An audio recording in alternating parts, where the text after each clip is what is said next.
Constitution ہے جس میں آرٹیکل 19 ہے وہ آپ کو یہ رائٹ دیتا ہے کہ ہر انسان کو جو ہے وہ اظہار رائے کی جو ہے مکمل آزادی ہونی چاہیے، اور یہ اپنے رائٹس کے لیے. تو ڈیموکریٹک اسٹیٹ میں ایک بندہ اپنے رائٹس کے لیے آواز اٹھائے گا اور اس کو دبایا جائے گا، تو پھر آپ کس طرح جمہوریت کا دعویٰ کریں گے؟ تو انشاءاللہ میں سب سے پہلے ہوں گا، اور میرے جتنے ساتھی میرے ساتھ میرے دوست یار ہیں، جتنے میرے بہن بھائی ہیں، ہم سب مل کے اس چیز کو اپنی آواز بنائیں گے.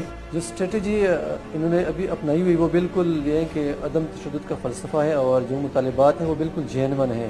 اگر انہی پہ قائم رہیں تو میرے خیال میں یہ اپنے مطالبات جو منوانے میں ضرور کامیاب ہوں گے. تو اگر ایسی مومنٹس نکلتی ہیں یا کوئی تحریک نکلتی ہے جو لوگوں کو تحفظ فراہم کرتی ہے، تو میرے خیال سے ایسی کوئی بات نہیں کہ اس پہ اعتراضات کیے جائیں یا اس کو کرٹیسائز کیا جائے. جس طرح اسلام آباد میں ان لوگوں نے دھرنا دیا، پھر کوئٹہ میں دھرنا دیا، ان لوگوں کے لیے بہت مشکلات کھڑی ہو گئی، اور میرے خیال سے ادھر بھی جلسہ اتنا کامیاب نہیں ہوگا. ان پہ کالا قانون نافذ ہے، تو ان حوالے سے ان کا دھرنا بھی جائز ہے، ان کے حقوق کے لڑنا بھی جائز ہے. منظور پرسن کے بارے میں میں صرف اتنا کہوں گا کہ اگر ہم دنیا کے کامیاب اقوام اور ملکوں کو اپنے ساتھ کمپیئر کریں تو ہمیں ایک ایسی کنویں میں دھکیلنے کی کوشش کی جا رہی ہے جہاں سے ہمارا نہ کوئی واپسی کا کوئی راستہ ہے اور نہ ہمیں کوئی بھی نکالنے آئے گا. وہ اپنے رائٹ کے لیے آگے آ رہے ہیں تو وہ کوئی توڑ پھوڑ تو نہیں کر رہے، وہ وائلنس پہ تو نہیں جا رہے، ایک پرامن پروٹیسٹ کر رہے یا اپنے مطالبات سامنے رکھ رہے ہیں.